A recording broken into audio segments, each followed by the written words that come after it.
So thanks everyone for coming. I'm very happy to present today. The title of my talk is Handling Complex Content Within Georeferenced Historical Atlases. Would you prefer to use this? Just so you can get recorded. Yeah, that's Yeah? fine. Sure. All right. So I am going to do a little bit of background, but here's the general overview of everything else that I'll cover. Pretty straightforward. I had a slide about myself and I took it out for time, but I just had done a lot of different things, freelancing, GIS, cartography, a lot of different things around the geospatial sort of field since 2011. This project was my thesis at LSU a couple of years ago when I went back to grad school, and it really combined a lot of everything I had done before that. I began a thesis project looking at the general question here was how can this idea of the archival commons influence a new approach to online historical map georeferencing? A couple of georeferencing commons was a term that I like to imagine, trying to create. And there's a couple of references here that were very influential conceptually in creating this, a lot of heritage crowdsourcing work. So the plan that I carried out was to first create a georeferencing extension on top of GeoNode, an open source content management system, and then to load that with a lot of Louisiana maps from the Library of Congress's Sanborn map collection. And then to run a crowdsourcing project in the spring of 2022 just to see how that all worked. And I won't not going to cover much of that really. Turned out to be very complicated. And one of the key takeaways was that there's a lot to be gained by really respecting the structure of the source material of these historical atlases.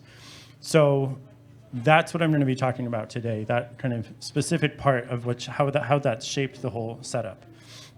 The website today, or the platform today, is used by a lot of different people. We've held some georeference-a-thons. There's some very large numbers here, and a lot of that is due, or almost all of that is due to a very big project that you will hear about in the next talk from Riley at the Digital Scholarship Lab in University of Richmond. They're using this, but I'll just go a little, much more deeper dive into the back-end sort of concepts. And again, the underlying idea here is to turn a atlas like this, all of these individual stand maps, into mosaics like this in as efficient and kind of fun way as possible, really. So what is complex content? What am I talking about with that? So I'm going to go through and kind of collect a few examples of what I mean by that. So for one, looking at Sanborn maps, and I won't go into too much about what they are, but they were old fire insurance maps. And again, I'm pulling this all from the Library of Congress collection, which is all in the public domain, the digitized ones. So Sanborn maps could have one page, or they could have over 100 pages, which already, how do we have multiple pages if we're georeferencing things? So that's kind of the first thing. It's also extremely common. These maps will have either insets, maybe 1 or 2, or like 12, or they won't have an inset. And sometimes even inset is the wrong term. It's just the page is split in half. There's 2 separate maps on it. So that's something that's kind of complicated to deal with when you're thinking of georeferencing all of this content. This emerged, another characteristic of these atlases is there's multiple categories of maps within a single one. So I call this main content, and it's just the bulk of the atlas. It's really what you would think of as the map. But it's super common for them to have key maps, which are index maps that show where all of those different sheets are across the city. So this is a categorically different piece of content. In some very large editions, there's multiple atlases or multiple volumes, and then there's a key map for volumes. They call it a graphic map of volumes. There's a very seasonal one, the skeleton map. I didn't even know these existed, but they're unannotated, uncolored versions of the same sheets, and they're in some large volumes, large editions. So these are 4 different categories. There's a few other categories, and they're kind of all in the same atlas. So again, how do you deal with that? if you have georeferenced anything like this or multiple pages, you'll know that it becomes a mess very quickly with all these overlapping edges. It looks terrible, honestly, but so we have to trim the margins, figure out how to do that some way. And then finally, there's non-map content that is still in the atlas. These incredible title pages, the index, the text index, of course, the legend or the key. And there, again, there's a few other even categories of this, like little medallions on the smaller ones. So again, lots of different pieces and lots of different characteristics of this collection. I think it's common if you look across a lot of different collections or a lot of different types of atlases or even just general maps. So that's in summary. I like to think of these at first they were annoying, but more as features to build around because I found this to be a very good structural scaffolding to keep in mind when designing this georeferencing process. So, to talk a bit about how I've set things up, and this is how it's become now, not how it started out, but here's a kind of simplified version of the data model as I have it, and I won't walk through every piece of this because some of it will become a little more clear later, but I think the first thing to realize is there's kind of pieces that derive from each other through this georeferencing process. And to deal with that first challenge I mentioned, how there's multiple documents or multiple pages or one page in each atlas. This was kind of following the Library of Congress's, their collection or how they've cataloged it.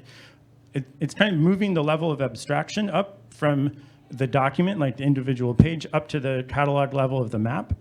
So that is really the data, and that's really the record that people, that you use to enter and navigate throughout the site is that map level, and below it, there's a document. And the document is a page, or there might be 100 documents below that map. So kind of changing the level of abstraction there.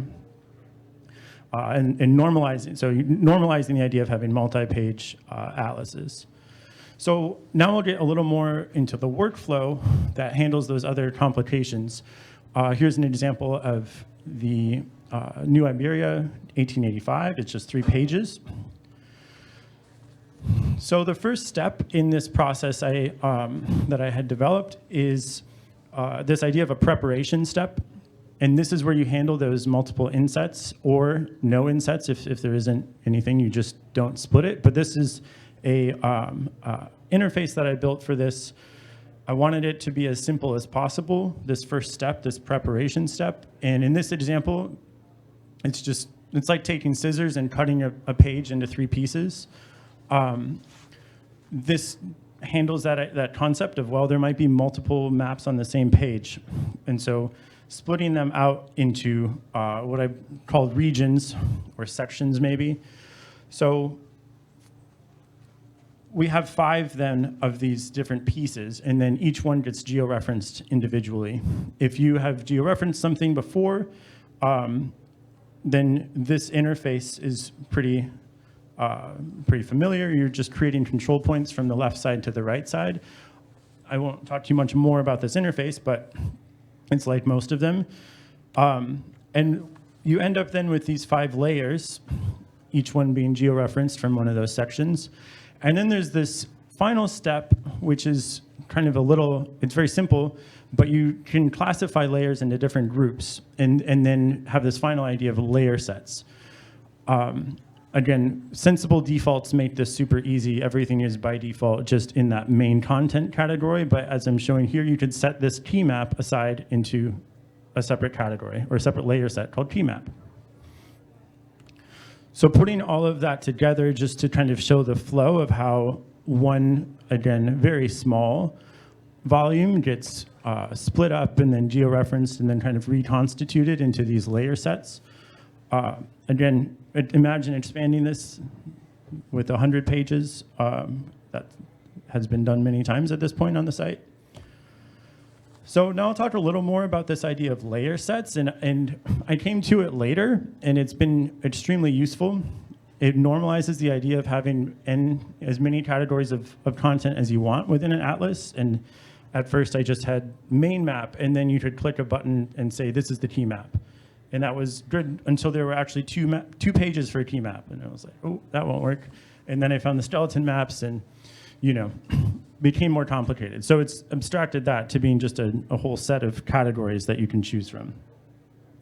And the layer sets are the appropriate level at which you trim those margins, because this is what becomes a mosaic, is that layer set level. Going back to this image from before, these messy layers, this would be all of the layers in the main content layer set. You can trim those with polygons for each one, and then you get a seamless mosaic. So the tool I built for that I called Multimask, and it's a single interface with all the layers in it, and that makes it easy to create contiguous boundaries of each layer next to each other, and you can snap the vertices and drag them around. And as the screenshot shows, you could switch to other layer sets, like the skeleton maps or the key maps, and create mosaics from those as well. Finally, again, those non-map content pages, pretty simple, really, how they're handled. You just say it's not a map, and then it goes into a different category. There's a lot more you could do with this and set the title pages aside, set the text indexes aside. I haven't really got there yet, but as you can see, the model is in place for that to be possible. So as I was writing these slides up, I realized ultimately all I was saying was normalize it, was how you handle this complex content. Is all these, there's different strategies for doing it, but you just expect that every item is going to have maybe 100 pages or maybe one. Every sheet will have multiple pieces in it, or maybe it won't. And so you just have to build to, like I say, normalize that being the case. All right, so just to show a few examples of why it's worth it, or some of the benefits that come from this, and or come from this kind of approach.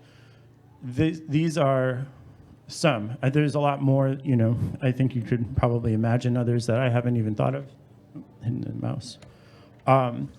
So the first thing is I like the idea of being really comprehensive across these atlases and not losing any pieces of them. There's kind of a place for everything. Instead of just georeferencing some of the maps to make a mosaic, you're taking a holistic approach and saying all of this is going to fit somewhere into the system. These are just some examples of amusement park in New Orleans, or historical in New Orleans in 1885, West End. This is way outside of the key map. It's not something anyone really knows is deep in these volumes, and so you might not know of it until you actually georeference all of these pages, and then you kind of have a place to, even if this doesn't get georeferenced yet, it still sits within the whole overview of all the pages that exist in the system. You also, this was important to me, was to have direct access to the data and the images at every step of this process. So it's kind of modular, and that makes it, I think, very, very robust. All of these, as the current system is set up, are images on the server, so there's JPEGs, and then they turn into COGs eventually, cloud-optimized GeoTIFFs, or just GeoTIFFs. This gives you just a lot of access. You could run all sorts of different processes on these files, because they're just files on the server. And moreover, though, it's kind of embracing this idea of creating vector data as the georeferencing process, not actually those rasters. They're kind of derivative of, during the preparation step, for example, what you're doing is creating boundaries. During the georeferencing step, you're creating control points. During that trim step, you're making this like GeoJSON layer mask. So it's actually just vector. It's a database of vectors that can be applied to all of these derivative images, and kind of, like last summer, I found a much better compression algorithm and just reran all of the steps on 2,000 layers and drastically reduced the storage space. So the granularity and the different steps makes it possible, or kind of facilitates crowdsourcing. These are just some fun pictures from some georeference-a-thons we did in New Orleans. And I think I set out in the beginning to make something that would work for crowdsourcing, and it forced a lot of really important structures like this modularity. Kind of each step could be done asynchronously or by different people. Making these different categories also allows you to very easily make much richer interfaces. For example, if you have a key map that's been designated in that layer set, it's automatically added to the georeferencing interface, so you can zoom straight into, in this case, page 1. It just makes it a lot faster. This is a very small example, but if you have a volume with 100 pages, you can zoom straight to the page number that you're working on and then start working. So this is a very small example, but those layer sets, it creates a lot of utility. And again, showing here, then you can kind of stack them all up. Kind of fun, not a great visualization in this example, but you could pull all the key maps from all of the different volumes into one interface quite easily. And it's very versatile. I think even though, talked about how complex this content is, it doesn't need to be complex. If you had a single map in this system, it would just be one map, one document, one layer set. It would all just fit through with all the defaults, and it's adding extra depth without requiring extra complications. And we are, through the Healthy Regions Lab, spinning it out to kind of a non-Sanborn deployment around GIS Day this year with the Black Butterfly Project at Morgan State University for some historical loan maps. So that'll be very exciting to kind of finally not make it only Sanborn maps. It'll probably be a different deployment of the same software. And so just to wrap up, I guess I paraphrased myself. This is from an article. If you want to learn more about the whole pilot, just kind of everything, I wrote it up into an article that was published last, I think, March. And I just was realizing as all of these steps became more comprehensive, it wasn't just for a georeferencing effort. It kind of creates this whole system for splitting up and handling all of this Atlas content at once. So please get in touch if you like. Some acknowledgements. I won't read all through them. Thank you so much for being here. Really appreciate it.